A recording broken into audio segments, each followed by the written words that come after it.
کہ کوئی طریقہ کسی سنت کا متبادل نہیں ہے، کہ امت جا رہی ہے سہولت کی طرف اور سہولت کھینچے کی رواج کی طرف اور سنت کھینچے کی مجاہدے کی طرف. اچھی طرح سمجھ لو. اس لیے میرے دوستو عزیزو، علم تو علماء کی صحبت سے حاصل کیا جائے گا. اللہ کے راستے کے نفر کے ساتھ تفقہ فی الدین کا کیا تعلق ہے؟ اللہ فرما رہے ہیں کہ یہ نکلیں اللہ کے راستے میں لیتفقہوا فی الدین، تاکہ دین کی سمجھ حاصل کریں. وَلِيُنذِرُوا قَوْمَهُمْ إِذَا رَجَعُوا إِلَيْهِمْ، اور واپس آ کر مقامی لوگوں کو ڈراویں. کیا بھائی، مقامی لوگوں کو ڈرانے کے لیے ان کے نکلنے کی کیا ضرورت تھی؟ یہ بغیر نکلے بھی مقامی لوگوں کو ڈرا سکتے تھے. یہ کیا ضروری ہے کہ پہلے یہ نکلیں، اللہ کے راستے میں نکلیں اور تفقہ فی الدین حاصل کریں، پھر جا کر مقامی لوگوں کو ڈراویں؟ اس کے نفر کی کیا ضرورت ہے؟ اللہ کے راستے کا نفر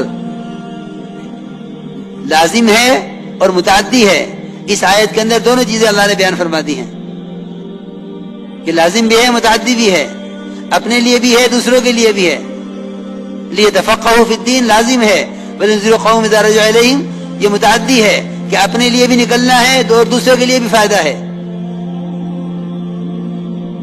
اس لیے میرے دوستو عزیزو، حضور اکرم صلی اللہ علیہ وسلم نے اس علم کی مثال جو خود لے کر آئے ہیں اور ہدایت کی مثال بادل سے دے کر امت کو حرکت پر ڈالا ہے.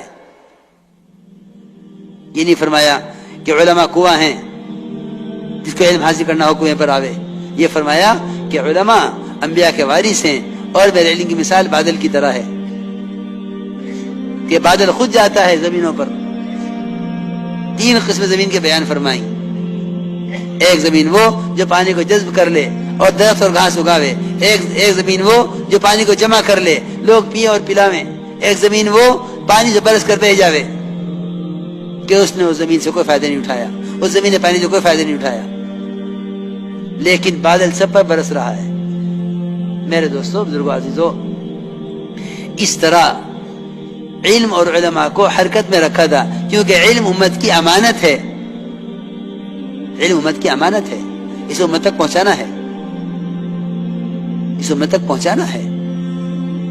جب بھی حضرت عمر رضی اللہ تعالی عنہ کسی کو بھیجنا چاہتے گورنر بنا کر ملک سے باہر، اصل مقصد ہوتا تھا دین کی تعلیم دینا اور ان کے جو مسائل ہوں ان کو بھی حل کر دینا.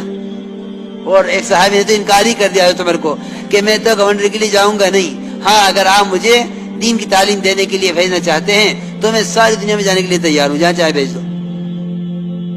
اللہ کے نبی کی سنت سکھلانے کے لیے اور قرآن سکھلانے کے لیے اگر آپ مجھے بھیجیں تو میں جانے کے لیے تیار ہوں، لیکن گورنری کے لیے میں نہیں جاؤں گا. میرے دوستو عزیزو، اپنے علم کو لے کر حرکت میں آؤ. حضور اکرم صلی اللہ علیہ وسلم نے اپنے ہر صحابی کو معلم بنایا تھا، متحرک بنایا تھا.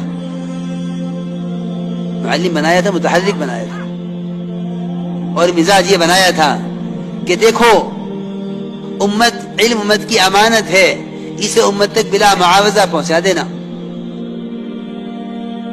علم امت کی امانت ہے، اسے امت تک بلا معاوضہ پہنچا دینا. کسی معاوضے کا مطالبہ نہیں کیا، بلکہ ابی بن کعب رضی اللہ تعالیٰ عنہ نے ایک بچے کو قرآن سکھلا دیا. اس کے باپ نے خوش ہو کر ایک کمان جو بہت عمدہ لچکدار لکڑی کی کمان تھی وہ پیش کی، اور بطور ہدیہ کے پیش کی ہے. پڑھانے پر کوئی معاملہ بھی نہیں ہوا تھا، بطور ہدیہ کے پیش کی ہے. عمر رضی اللہ تعالی جو ہے ابی بن کعب رضی اللہ تعالیٰ عنہ نے وہ کمان اپنے ہاتھ میں لے کر آپ کی خدمت حاضر ہوئے. آپ نے فرمایا کہ ابی اتنی عمدہ کمان کہاں سے آئی ہے؟ عرض کیا میں نے فلاں کے بیٹے کو قرآن سکھلایا تھا، اس نے مجھے ہدیے میں دی ہے. آپ نے فرمایا کہ ابی اگر اس کو لے کے جہنم میں جانا چاہتے ہو تو لے لو، ورنہ واپس کر دو. حالانکہ ہدیے سے زیادہ پاکیزہ مال کوئی نہیں ہوتا. یہاں کوئی معاملہ نہیں ہوا تھا کہ آپ اس کو پڑھائیں گے آپ کو اور ہم آپ کو کمان ہدیے میں، کمان کمان دیں گے پڑھانے کے بدلے میں. کیونکہ جو چیز جو عمل کسی وظیفے کے ساتھ مربوط ہو جائے گا اس میں سے عمومیت ختم ہو جائے گی. ہر ایک کو معلم بنایا. آپ فرمایا بلغوا عنی ولو آیا، ایک آیت بھی تمہیں آتی ہو دوسروں کو پہنچا دو. یعنی صحابہ کرام حضور اکرم صلی اللہ علیہ وسلم کے حجرے میں جمع تھے. آپ نے ایک بات فرمائی، پھر یہ فرمایا کہ جو یہاں حاضر ہیں کمرے میں وہ باہر والے جو اندر نہیں آ سکے ان کو پہنچا دیں. اتنا ایک آیت بھی آتی ہو تو پہنچا دو. بلغوا عنی ولو آیا، ایک آیت بھی آتی ہے تو دوسروں کو پہنچا دو. اس لیے میرے دوستو عزیزو، علم کو عام کرنے کے لیے اور امت سے جہالت کو ختم کرنے کے لیے حضور اکرم صلی اللہ علیہ وسلم نے اپنے صحابہ کرام کا مزاج بنایا تھا کہ تم امت کو علم پہنچاؤ بلا معاوضہ.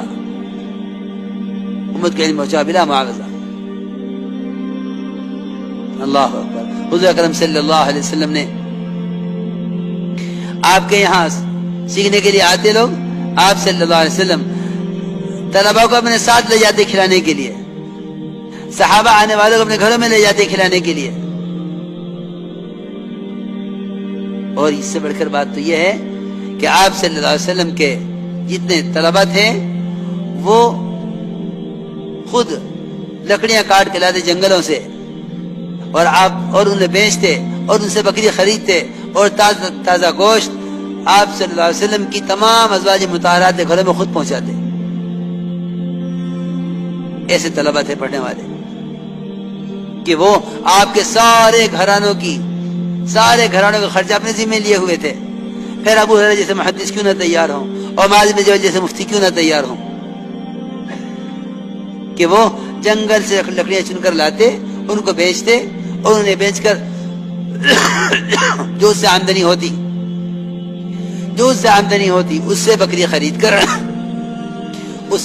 خرید کر گوشت کاٹ کے تمام ازواج مطہرات کے گھروں میں بھیجا کرتے تھے. یہ مزاج بنایا تھا. اس لیے فرماتے تھے عمر رضی اللہ تعالی عنہ، اے قرآن سکھلانے والو اور اے دین سکھلانے والو، اس پر اجرت نہ لو ورنہ کمینے لوگ تم سے پہلے جنت میں داخل ہو جائیں گے.